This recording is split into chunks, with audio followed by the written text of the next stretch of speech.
I'm going to start on the feminine side for you guys, Aquarius. So, the Sun in reverse, Major Arcana card in reverse. I want to see what is in the subconscious, the Temperance. Okay. I also want to see the masculine. I don't usually do this. The Devil. Wow, all Major Arcana cards. And the Seven of Pentacles. So, feminine Aquarius. Feminine, feminine, feminine. We zoom in on that.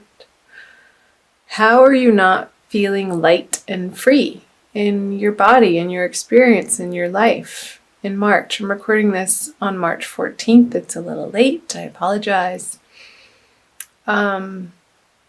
So I want to say by the full moon, this energy is going to flip. However, let's read it in reverse right now, since that's how it came out. I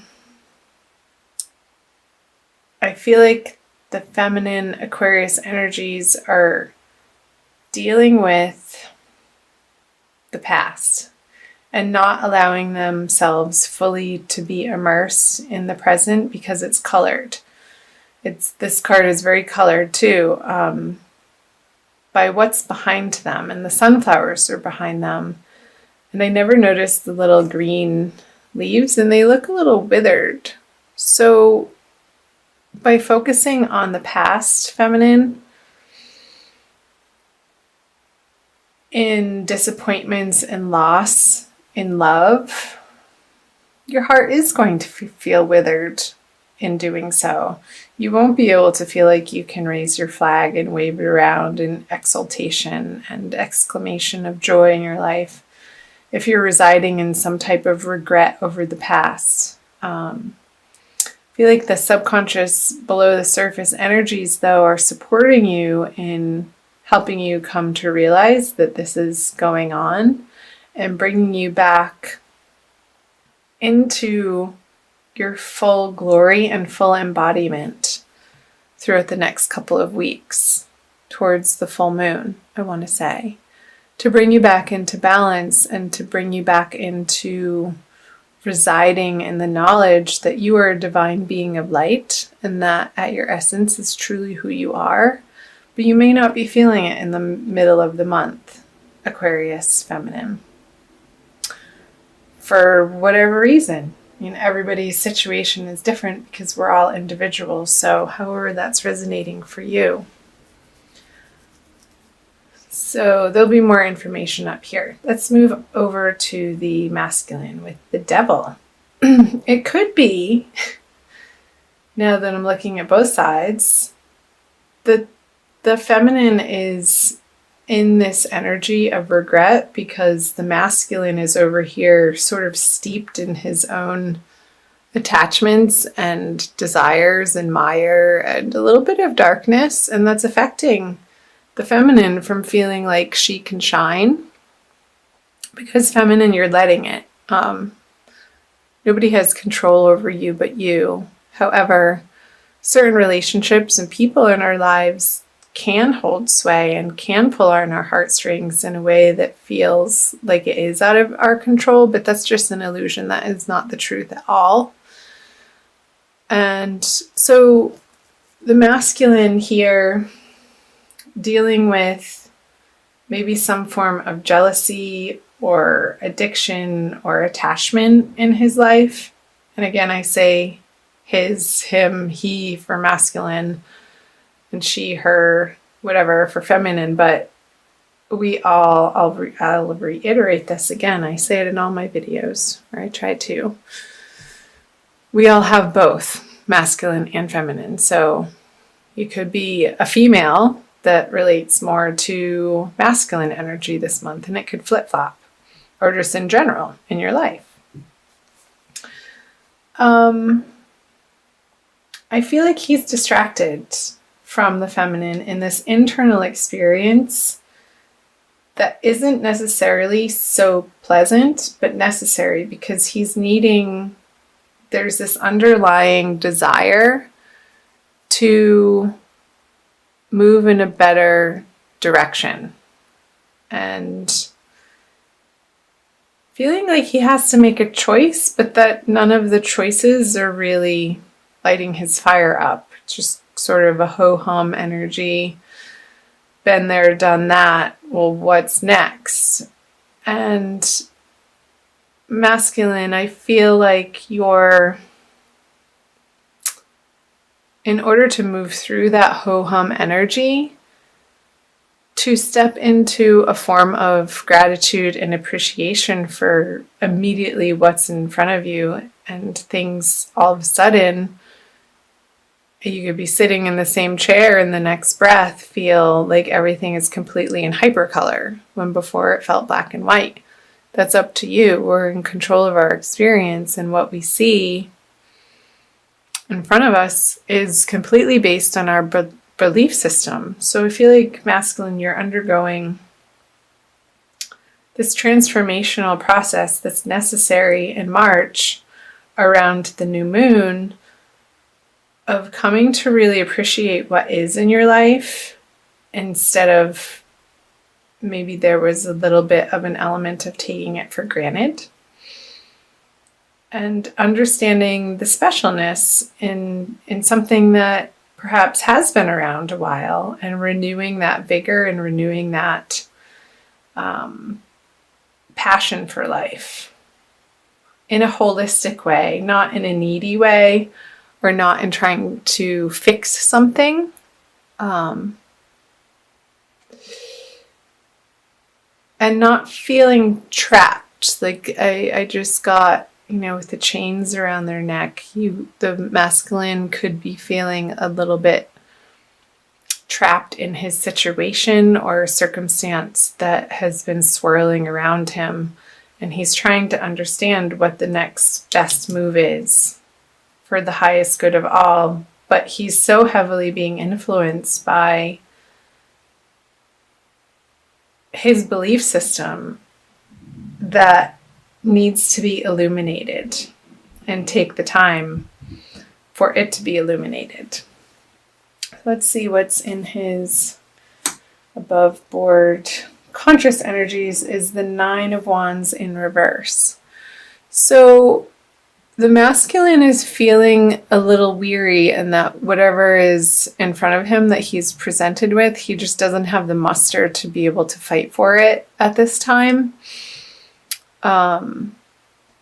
In the outer world, and I'm wondering if it has to do with the feminine, because he's looking in her direction. I want to see what her conscious energies are.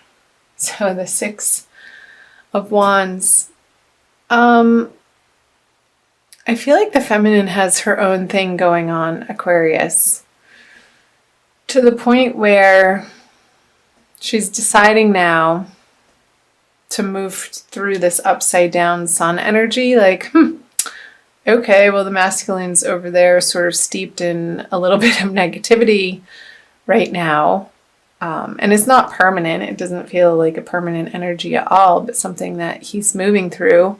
She's going to focus on the areas of life that feel like are successful and are working, and keeping on the track of those areas of life to build the momentum so that she can feel happy in her heart, regardless of what he's doing over here, meddling through some muck. And I wonder if the masculine is looking over to her thinking, I don't feel like he's going to say this out loud, but it's more of an internal thought of, why is she so happy over there? What does she have to celebrate? But and a little bit of envy coming from him. But it's very short-lived, and then it turns into a curiosity to want to know, like, what she's up to, and how she's doing it, and how she's pulling herself up by the bootstraps, and really taking on these healthy patterns and habits and behaviors of her that ultimately act as an inspiration to him. So, curious message is, Aquarius. Let's flip over the central. Yeah, there's definitely a disconnect here between the masculine and feminine Aquarian energies in March. There's some sorrow and an effort to understand what happened and maybe what went wrong between two people. And there's a little bit of some dwelling on the spilt cups, when in reality, that's already happened. And there's a process of feeling it to heal it, Aquarius, for both of you. And the circumstance and the situation and all of the details of that, of course, are going to be particular to you in your life. So I want to say, allow this process to happen. Don't fight it. Don't try to cover it up or say that it's not there or put on a tough act or show or skin. Really let yourself feel the sorrow or the loss or the grief in the situation and honor that. Honor that that is something that you're going through right now and it's not going to last forever. I feel like the more that we allow ourselves to experience what feels like the truth for us in the moment, the less of a hold and the less of the grip that it has over anything, over even our emotional state. It shifts when we don't resist it. That's the message. Don't resist this card. Because the resistance, I feel, is pulling him, like rooting him into placing himself just solid in this direction, but not resisting it. The cape loosens a little bit and he can start twirling around and being a little bit more playful with these energies. And then, like, I understand grief. Sometimes it can be so heavy and deep that you just have to laugh almost at the ridiculousness of the experience, and there's a little bit of comic relief around it. And so taking it seriously, but also not taking yourself so seriously, Aquarius. And that's a message for both of you. So I hope that resonated for some of you. Let me know in the comment section below. I also want to pull a Rumi Oracle by Alana Fairchild for you to solidify some advice and these messages for you, Aquarius, both feminine and masculine. So again, I thank you for being here. Thanks for watching. So feel free to share these videos as you feel inspired to. You're welcome to. You know of any Aquariuses that if you're cross-watching and you're not an Aquarius at all yourself, to share with your Aquarian friends. You can also find me on Facebook and Instagram. The links are below in the description box. I always fail to mention that, but as I'm shuffling, I wanted to let you know that. Arise. Yes, number 13. Such beautiful artwork. The distinction and the melding of the light and the dark, they both exist in this card. And the figure in it down here reminds me of the Five of Cups in the center of your reading and how your guardian angels are watching over this process for you, Aquarius. So I will read to you the poem. Wings of hope languish from lack of use. When wings dissipate and weaken, life begins to lose its value. Every cell in your body is created to rise to challenges. Your life is meant to confront everything that holds you captive. Don't sit at the bottom of the well, not caring about salvation. Listen to the voice within calling to you. Reach for eminence beyond your own maturity. Rumi. How perfect. This so reiterates and affirms this message of what was coming through in the tarot, you guys, about don't languish in this sorrow alone. Let yourself feel it, but also reach out for angel guidance too. And it will pass. You can move through it. So don't stay here too long, but allow it to happen if that is in your experience, is the message. Okay, Aquarius?